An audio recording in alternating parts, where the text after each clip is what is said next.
Vous écoutez Europe 1, il est 8h18. L'interview politique d'Europe 1. Jean-Pierre Elkabbach, vous recevez Alexandre Orlov, ambassadeur de Russie en France. Messieurs, c'est à vous. Heureux de vous accueillir, Alexandre Orlov. Bienvenue à Europe 1 et bonjour. Bonjour et merci de m'accueillir.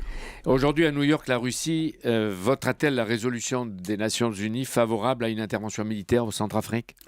Je crois que la Russie sans doute donnera le feu vert pour cette opération puisque nous avons travaillé avec nos collègues français sur le texte de la résolution que j'espère sera voté aujourd'hui même pour donner le coup d'envoi à cette opération importante. Parce que vous dénoncez les crimes qui se produisent encore en ce moment. Hier, des crimes à la machette, ce matin des tirs, des crimes interreligieux et un chaos qui, à votre avis, justifie donc un retour à l'ordre à Bangui. Bien sûr. Comme nous l'avons fait à Mali, nous allons faire aussi à Centrafrique.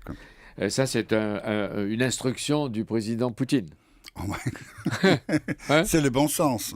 Bon, en Ukraine, les manifestants reçoivent les soutiens de l'Église, des commerçants, des intellectuels. Est-ce que vous craignez, vous, des violences et peut-être une escalade ? Écoutez, ce qui se passe en Ukraine, ça nous préoccupe puisque ça déstabilise le pays qui connaît déjà des difficultés économiques.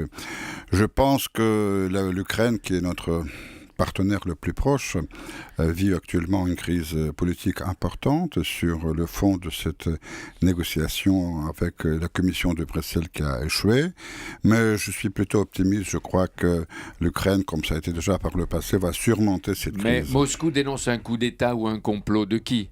À votre avis ? Non, Moscou ne dénonce rien, mais nous disons que c'est une crise qui est grave et qu'il ne faut pas s'en gérer, que les autres s'en gèrent. Il faudrait laisser aux Ukrainiens de régler leurs problèmes eux-mêmes. Et je pense qu'ils sont sur la voie quand même de trouver un compromis. Vous dites pas s'ingérer, qui est-ce qui s'ingère ? C'est vrai que le ministre allemand Westerwelle se promenait hier sur la place à Kiev. Les adresses et téléphones, je ne les connais pas. Ah non, mais vous préférez que les Européens, les autres Européens ne s'en mêlent pas ? Écoutez, bien sûr.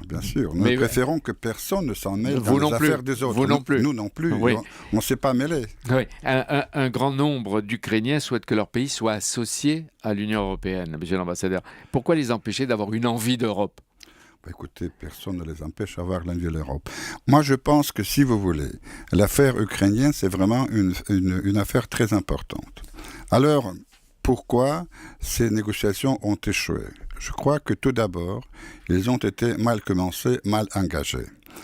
Ils ont été engagés avec un esprit de division, de confrontation avec la Russie.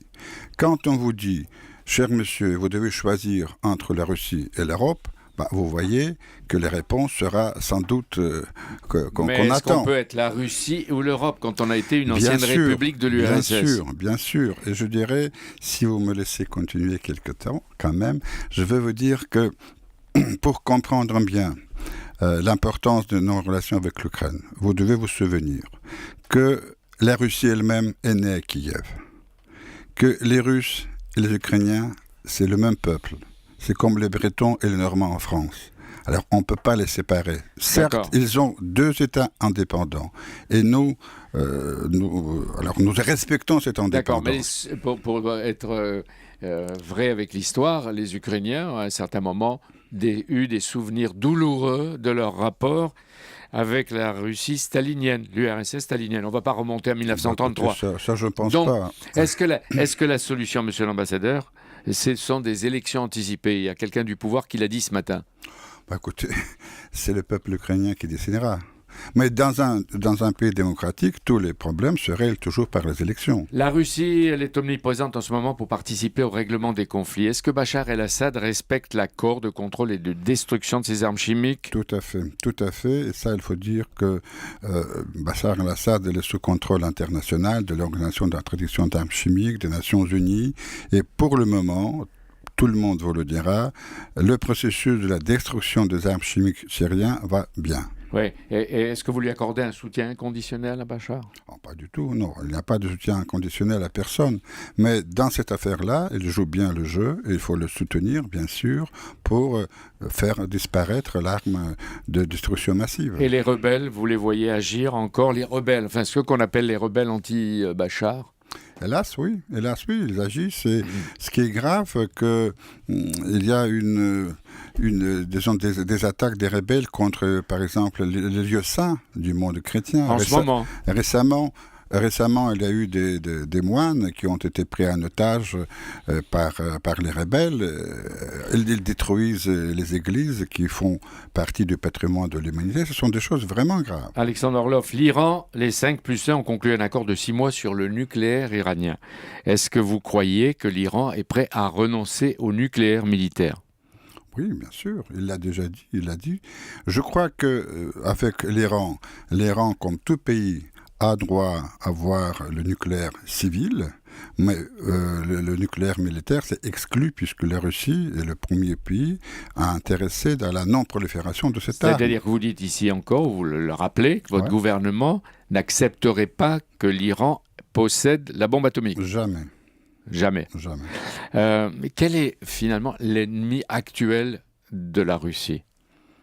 La Russie n'a pas d'ennemis. Oui, d'accord. Mais je crois que si vous voulez, les adversaires que nous avons tous, je crois, en commun, ce sont des gens qui défient nos valeurs judéo-chrétiennes, qui veulent imposer leur loi, leur idéologie par la force. Et ça, ce sont les adversaires non seulement de la Russie, mais de l'Europe tout entière, du monde. Tous ceux qui représentent l'intégrisme, djihadiste, salafiste. Oui, tous les intégristes de tout ordre, aussi bien musulmans que d'autres. Vous voulez dire que ce sont des ennemis communs ? Pas des ennemis communs. Je dis que ce sont les adversaires, mais il faut travailler avec eux, pas par les armes, mais par les mots. C'est-à-dire qu'il faut combattre l'idéologie aussi, avant le terrorisme. Avant tout l'idéologie. Vladimir Poutine et François Hollande ne se rencontrent pas souvent. Est-ce que vous pensez qu'ils se comprennent ? Je pense Comment ils peuvent se comprendre mieux ? Donc je pense qu'ils se comprennent bien. Ils ne se rencontrent pas souvent, c'est vrai, mais alors il y a des calendriers difficiles à gérer, mais ils se parlent directement, ils se parlent à travers leur ministre des Affaires étrangères qui se voit très souvent. Et je crois que le contact au niveau politique entre deux pays comme la France et la Russie est permanent. Oui. Mais qu'est-ce qui peut améliorer, quand vous êtes direct, les relations Paris-Moscou, Élysée-Kremlin, Hollande-Poutine ?